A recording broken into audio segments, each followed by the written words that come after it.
This is going on 10 plus years that this has been a restaurant.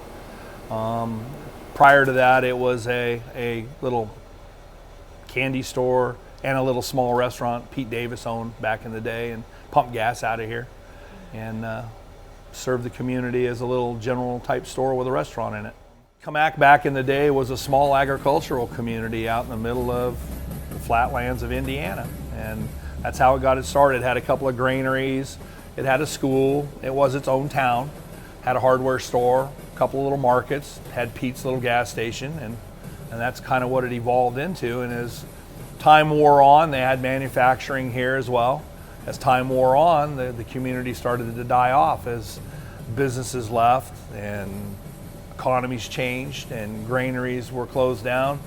This is what the town was left with. It was just kind of falling apart, going away. And the gentleman decided, like I said, to bring it back to life. A combo with onion rings. Combo with onion rings on Texas toaster, but it brings a lot of things to the community. It brings back a 50 style feel, which we are a 50 style diner with true Indiana type meals, you know, the breaded tenderloin and different things. It's a connection between the old and the young, like I said before.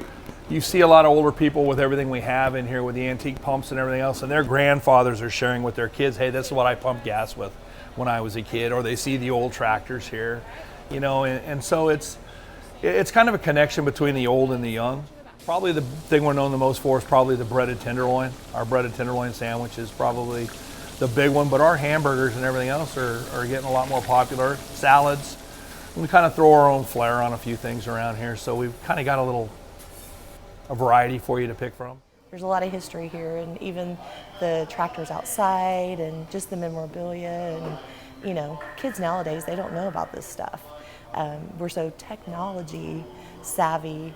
I mean, even in the company I work for, you know, we're just all about technology, and this just brings you back to kind of reality, what it used to be like.